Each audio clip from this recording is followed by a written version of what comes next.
Unit 1 Laws of Motion. Introduction. Human beings are so curious about things around them. Things around us are related to one another. Some bodies are at rest and some are in motion. Rest and motions are interrelated terms. Human beings நாம் எல்லாருமே நம்மளை சுற்றி என்ன நடக்குதுன்றதை தெரிஞ்சுக்கிறதுக்கு ரொம்ப நம்ம க்யூரியஸாக இருக்கிறோம், ரொம்ப ஆர்வமாக இருக்கிறோம். Things around us are related to one another. நம்மளை சுற்றி இருக்கக்கூடிய திங்ஸ் எல்லாமே ஒன்றோடு ஒன்று தொடர்புடையது. Some bodies are at rest and some are in motion. சில ஆப்ஜெக்ட் வந்து ரெஸ்ட்டில் இருக்குது, சில ஆப்ஜெக்ட் வந்து பார்த்திங்கன்னா மோஷனில் இருக்குது. Rest and motions are interrelated terms. ஒன்றோடு ஒன்று தொடர்புடையது. ரெஸ்ட்டும் மோஷனும் ஒன்றோடு ஒன்று தொடர்புடையது. In the previous classes, you have learnt about various types of motion such as linear motion, circular motion, oscillatory motion and so on. நம்ம ப்ரீவியஸ் கிளாஸில் linear மோஷன்னா என்னென்னு படிச்சிருக்கோம், சர்க்குலர் மோஷன்னா என்னென்னு படிச்சிருக்கோம், ஆசிலேட்டரி மோஷன்னா என்னென்னு படிச்சிருக்கோம். லீனியர் மோஷன்னா ஒரு ஸ்ட்ரைட் லைன் மோஷன் வந்து லீனியர் மோஷன். சர்க்குலேட்டரி மோஷன்னா ஒரு சர்க்குலர் பாத்தில் போகக்கூடிய மோஷன் வந்து சர்க்குலர் மோஷன். ஆசிலேட்டரி மோஷன்னா 2 and 4 மோஷன் வந்து oscillatory motion. Example, pendulum. So far you have discussed the motion of bodies in terms of their displacement, velocity and acceleration. நம்ம மோஷனை எதை வச்சு படிச்சிருக்கோம்? டிஸ்பிளேஸ்மெண்ட், வெலாசிட்டி அண்ட் ஆக்சிலரேஷனை வச்சு படிச்சிருக்கோம். டிஸ்பிளேஸ்மெண்ட்னா என்ன? ஒரு ஷார்ட்டஸ்ட் டிஸ்டன்ஸை வந்து என்னன்னு சொல்லுவோம்? டிஸ்பிளேஸ்மெண்ட். வெலாசிட்டினா என்ன சொல்லுவோம்? Displacement by time. ஆக்சிலரேஷன்னா என்ன சொல்லுவோம்? Change in velocity by time. When your body is at rest, start moving. A question that arises in our mind is what causes the body to move? அதாவது ஒரு object வந்து ரெஸ்ட்டில் இருந்து மூவிங்கில் போச்சுன்னா எது வந்து அந்த ஆப்ஜெக்டை வந்து மூமெண்ட்டுக்கு கொண்டு போகுது அப்படின்றது கொஸ்டின் வந்து நம்ம மைண்டில் வந்து அரைஸ் ஆகுது. Similarly when a moving object come to rest, you would like to know what bring it to rest. அதே மாதிரி ஒரு மூவிங் ஆப்ஜெக்ட் வந்து ரெஸ்ட்டுக்கு வந்துச்சுன்னா எது வந்து அந்த ஆப்ஜெக்டை வந்து ரெஸ்ட்டுக்கு கொண்டு வருது அப்படின்ற மாதிரி கொஸ்டினும் நம்ம மைண்டில் வந்து அரைஸ் ஆகுது. If a moving object speed up or slow down or change its direction, what speed up or slow down the body, what change the direction of motion. அதாவது ஒரு ஆப்ஜெக்ட் வந்து ஸ்பீட் அப் ஆச்சுனாலோ இல்லை slow down ஆச்சுனாலோ இல்லை அதனுடைய டைரக்ஷனை வந்து change பண்ணாலோ இது எதனால் நடக்குதுன்ற மாதிரி நமக்கு மைண்டில் வந்து இந்த கொஸ்டின்லாம் நமக்கு வந்து அரைஸ் ஆகுது. One answer for all the above question is force. இது எல்லாத்துக்கும் ஒரே ஒரு ஆன்சர் என்னென்னா force. In a common man understanding of motion, a body needs a push or pull to move. ஒரு ஆப்ஜெக்ட் வந்து மூவ் ஆகணும்னா ஒன்று புஷ் பண்ணணும் இல்லைனா புல் பண்ணணும். So or bring it to rest or change its velocity. So அது மாதிரி பண்ணும்போது ஒரு மூவிங் ஆப்ஜெக்ட் வந்து ரெஸ்ட்டுக்கு கொண்டு வரலாம், இல்லைனா அதனுடைய டைரக்ஷனை அதனுடைய வெலாசிட்டி என்ன பண்ணலாம்? சேஞ்ச் பண்ணலாம். Hence the push or pull is called as force. So அதனால் push or pull is called as என்னன்னு சொல்லலாம்னா ஃபோர்ஸ்ன்னு சொல்லலாம். Let us define force in a more scientific manner using the 3 laws proposed by Sir Isaac Newton. This law helps us to understand the motion of a body and also to predict the future course of its motion if you know the force acting on it. அதாவது ஃபோர்ஸை மோர் scientific மேனரில் define பண்ணுறதுக்கு Newton 3 லாஸை வந்து propose பண்ணி இருக்கார். First லா, second law, third law. இந்த loss வந்து motion of பாடியை பற்றி நாம் அண்டர்ஸ்டாண்ட் பண்ணுறதுக்கு நமக்கு ஹெல்ப்ஃபுல்லாக இருக்குது. அது மட்டும் இல்லாமல் ஃப்யூச்சரில் அந்த மோஷன் எப்படி இருக்குன்னு ப்ரெடிக்ட், அதாவது கணிக்கிறதுக்கு ஹெல்ப்ஃபுல்லாக இருக்குது. Newton formulated his 3 laws of motion, a different perceptions about the force and motions of bodies prevailed. அதாவது நியூட்டன் 3 லாஸை ஃபார்முலேட் பண்ணுறதுக்கு முன்னாடி ஃபோர்ஸை பற்றியும் மோஷனை பற்றியும் நிறைய பெர்செப்ஷன் இருந்தது. ஸோ ஃபோர்ஸை பற்றியும் மோஷனை பற்றியும் நிறைய கருத்துக்கள் வந்து இருந்தது. Mechanics. Mechanics is the branch of physics that deals with the effect of force on bodies. It is divided into two branches, namely statics and dynamics. மெக்கானிக்ஸ்னா மிஷினை பற்றி படிக்கிறது. ஒரு பாடி மேலே எவ்வளவு ஃபோர்ஸ் எஃபெக்ட் ஆகி இருக்குது, ஃபோர்ஸால் ஒர்க் பண்ணுற ஆப்ஜெக்டை பற்றி படிக்கிறது. Next statics. It deals with the bodies which are at rest under the action of force. அதாவது ஸ்டாட்டிக்ஸ்னால் நகராமல் இருக்கிறது, ஃபோர்ஸ் கொடுத்தாலும் நகராமல் இருக்கிறது, அதாவது ரெஸ்ட்டில் இருக்கிறது. Dynamics. It is the study of moving bodies under the actions of force. Dynamics is further divided as follows. அதாவது டைனமிக்ஸ்னால் ஃபோர்ஸ் கொடுத்தா நகரும், அதாவது நம்ம ஃபோர்ஸ் கொடுத்தோன்னா அது வந்து என்னது நகரும்.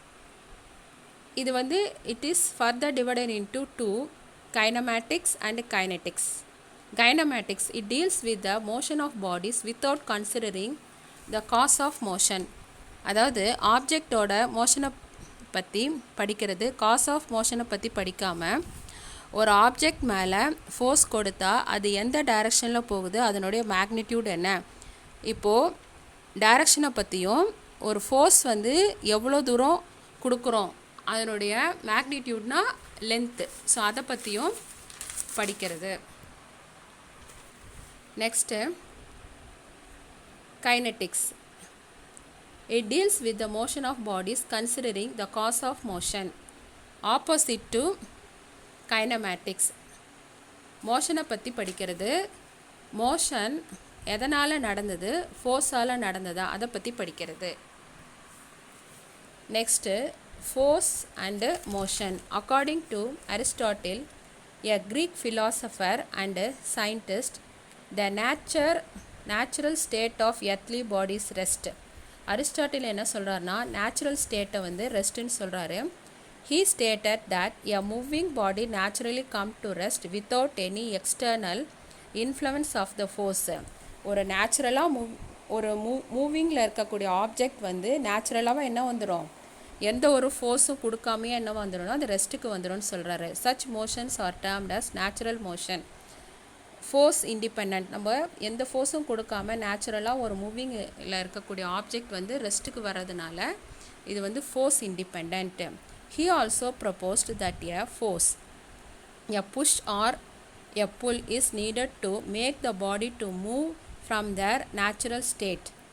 அதாவது ஒரு நேச்சுரல் ஸ்டேட்லேருந்து ரெஸ்ட்லேருந்து ஒரு ஆப்ஜெக்ட் வந்து மூவ் ஆகணும்னா நம்ம என்ன கொடுக்கணும், அதுக்கு ஆப்போசிட்டாக நமக்கு ஒரு ஃபோர்ஸ் கொடுக்கணும். ஸோ அதனால் அந்த ஆப்ஜெக்ட் வந்து மூவ் ஆகும்.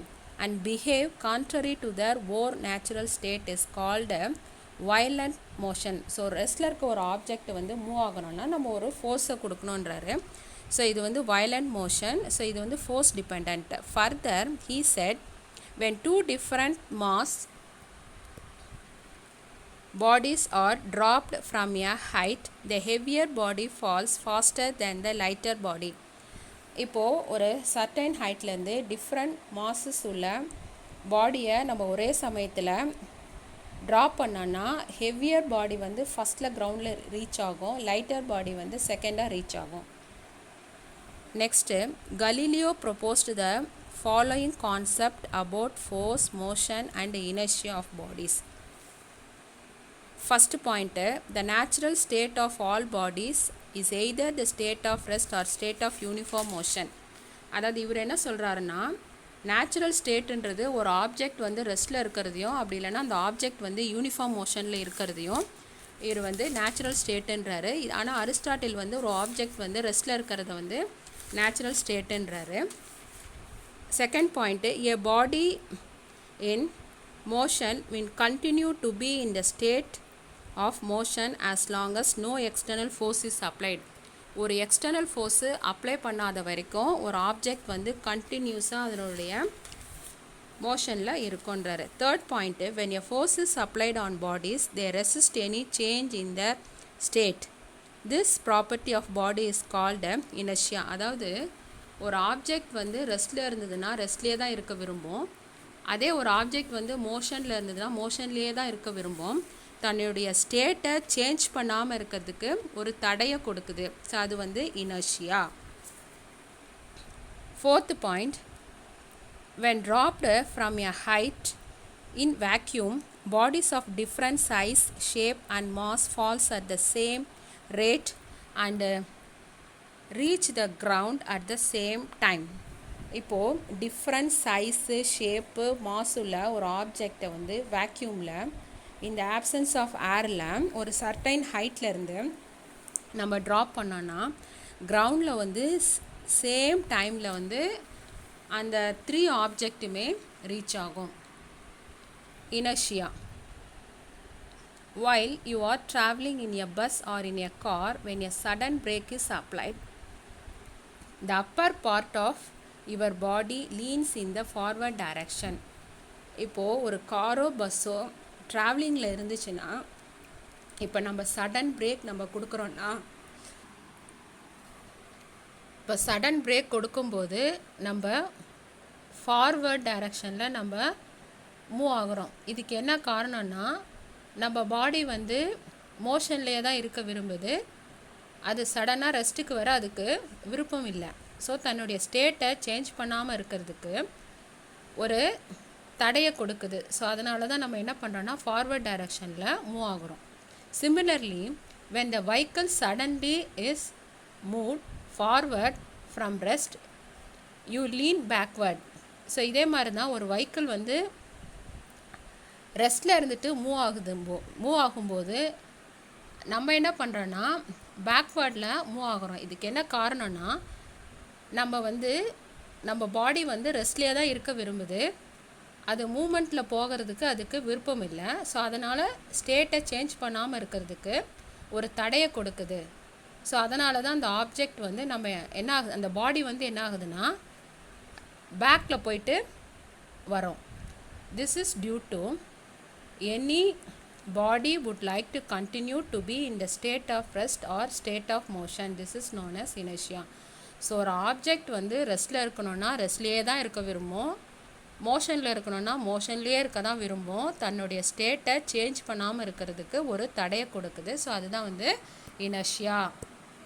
ஸோ இதுக்கு definition, the inherent properties of body to resist any change its state of rest or state of uniform motion unless it is influenced upon by an external unbalanced force is known as inertia. அதாவது ரெசிஸ்ட்னா தடை. ஒரு பாடி ரெஸ்ட்டில் இருந்தாலும் சரி, மோஷனில் இருந்தாலும் சரி, ஒரு external unbalanced force கொடுக்காத வரைக்கும் தன்னுடைய பொசிஷனை அது வந்து சேஞ்ச் பண்ண விரும்பாது. This is known as inertia. Activity 1. Take a glass tumbler and place a small cardboard on it as shown in the figure. Now keep a coin at the center of the cardboard, then flick the cardboard quickly. What do you observe? The cardboard falls off the ground and the coin falls into the glass tumbler. அதாவது ஒரு tumbler எடுத்துக்கிறோம், ஒரு cardboard எடுத்துக்கிறோம், அது மேலே ஒரு காயினை வைக்கிறோம். இப்போ கார்ட்போர்டை நகர்த்தின உடனே அந்த காயின் வந்து டம்ளருக்குள்ளே விழுது. இப்போ கார்ட்போர்டு மேலே காயின் வைக்கும் போது அந்த காயின் என்னவா இருக்குது, ரெஸ்ட்டில் இருக்குது. இப்போ கார்ட்போர்டை நம்ம நகர்த்தினோன்னா அந்த காயின் வந்து டம்ளருக்குள்ளே விழுது. அதுக்கு என்ன காரணம்னா, அந்த காயின் வந்து ரெஸ்ட்லேயே தான் இருக்க விரும்புது, தன்னுடைய ஸ்டேட்டை வந்து சேஞ்ச் பண்ணுறதுக்கு விருப்பம் இல்லை. ஸோ அதனால் ஒரு தடையை கொடுக்குது. அது வந்து இனர்ஷியா ஆஃப் ரெஸ்ட்டு. ஸோ அதனால் அந்த காயின் வந்து என்ன ஆகுதுன்னா டம்ளருக்குள்ளேயே விழுது. In activity describe above, the inertia of the coin keep in the state of rest when the cardboard moves. Then when the cardboard has moved, the coin falls into the tumbler due to gravity. This happens due to inertia of rest. அந்த coin வந்து ரெஸ்ட்லேயே இருக்க விரும்புறதுனால அந்த cardboard தள்ளனாலும் அந்த coin வந்து என்ன ஆகுது, டம்ளருக்குள்ளேயே விழுது. This is example for inertia of rest. Next types of inertia. Inertia of rest. The resistance of your body to change its state of rest is called inertia of rest. ரெசிஸ்டன்ஸ்னா தடை. அதாவது ஒரு ரெஸ்ட்டில் இருக்க object வந்து ரெஸ்ட்லேயே தான் இருக்க விரும்புது, தன்னுடைய ஸ்டேட்டை வந்து சேஞ்ச் பண்ணாமல் இருக்கிறதுக்கு ஒரு தடையை கொடுக்குது. This is known as inertia of rest. Next, inertia of motion. The resistance of a body to change its state of motion is known as inertia of motion. அதாவது ஒரு மூவிங்கில் இருக்கக்கூடிய ஆப்ஜெக்ட் வந்து மூவிங்லேயே தான் இருக்க விரும்புது, தன்னுடைய ஸ்டேட்டை சேஞ்ச் பண்ணாமல் இருக்கிறதுக்கு ஒரு தடையை கொடுக்குது. That is called inertia of motion. Next inertia of direction. The resistance of a body to change its direction of motion is called inertia of direction. இப்போ ஒரு ஆப்ஜெக்ட் வந்து ஒரு டைரெக்ஷன்லேயே மூவ் ஆகிட்டு இருக்குன்னா அதே டைரெக்ஷனில் தான் அது மூவ் ஆகிட்டு இருக்க விரும்புது, தன்னுடைய ஸ்டேட்டை அது சேஞ்ச் பண்ணாமல் இருக்கிறதுக்கு ஒரு தடையை கொடுக்குது. That is called inertia of direction. Next examples of inertia. An athletes run some distance before jumping because this will help him jump longer and higher. Inertia of motion. அதாவது ஒரு அத்லெட்ஸ் வந்து long jump high jumbo பண்ணுறதுக்கு முன்னாடி கொஞ்சம் தூரத்துலேருந்து ஓடி வந்தால் தான் அவர் லாங் ஜம்போ ஹை ஜம்போ பண்ண முடியும். This is example of inertia of motion. Second, when you make a sharp turn while driving a car, you tends to lean sideways. This is example for inertia of direction. இப்போது ஒரு காரில் நம்ம போயிட்டுருக்கோன்னா ஒரு turning வரும்போது அந்த car turn ஆகும்போது நம்மளும் சேர்ந்து டேர்ன் ஆகுவோம். So this is example for inertia of direction. When you vigorously shake the branches of a tree, some of the leaves and fruits are detached and they falls down. Example for inertia of rest. இப்போ ஒரு மரத்தில் லீவ்ஸும் ஃப்ரூட்ஸும் எப்படி இருக்கும், ரெஸ்ட்டில் இருக்கும். So இதை நம்ம வேகமாக ஷேக் பண்ணோன்னா அந்த லீவ்ஸும் ஃப்ரூட்ஸும் ரெஸ்ட்லேயே தான் இருக்க விரும்பும். ஸோ அதை வந்து அந்த ஸ்டேட்டை வந்து சேஞ்ச் பண்ணாமல் இருக்கிறதுக்கு அது ஒரு தடையை கொடுக்குது. ஸோ அதனால் என்ன ஆகுதுன்னா அந்த லீவ்ஸும் ஃப்ரூட்ஸும் நம்ம ஷேக் பண்ண உடனே டிட்டாச் ஆகி கீழே விழுது. டிட்டாச்னா அது மரத்துலேருந்து கீழே விழுது. Next linear momentum.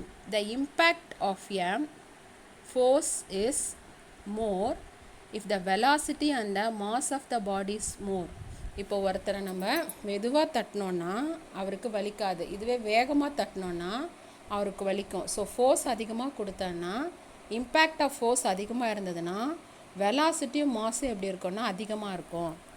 To quantify the impact of a force exactly, a new physical quantities is known as linear momentum. இதை நம்ம எதை வச்சு சொல்கிறோன்னா லீனியர் மொமெண்டம்னு சொல்கிறோம். The linear momentum measure the impact of a force on a body. So இப்போ இதுக்கு definition கொடுத்துருக்கு. The product of mass and velocity of a moving body gives the magnitude of linear momentum. அதாவது linear மொமெண்டம்னா என்னது, the product of mass into velocity. So இது எப்படி mention பண்ணுவோன்னா linear momentum P equal to m into v. Vன்றது velocity, mன்றது mass. Velocity is a vector quantity, so it's having both magnitude and direction. It helps to measure the magnitude of the force. எவ்வளோ force கொடுத்துருக்கோம் அப்படின்றத measure பண்ணுறது வந்து magnitude. எந்த டைரக்ஷனில் கொடுத்துருக்கோம் அப்படின்றது வந்து அது வந்து direction. It helps to measure the magnitude of a force. So force is a vector quantity, so it's having magnitude and direction. The units of momentum is SI system is kg meter second minus 1. So இதனுடைய unit வந்து மாஸோட unit வந்து KG, velocity unit வந்து metre second minus 1 and CGS system centimeter gram system, its unit is gram centimeter second inverse. இப்போ பார்த்தீங்கன்னா இதில் 2 mark கொஸ்டின்றது வந்து inertia. The second paragraph, see the second paragraph, அது வந்து definition for inertia. இது 2 mark question. Next types of inertia with example. இது 5 mark question. Inertia of rest, inertia of motion, inertia of direction and examples of inertia. So 3 point. So this is 5 mark. Thank you.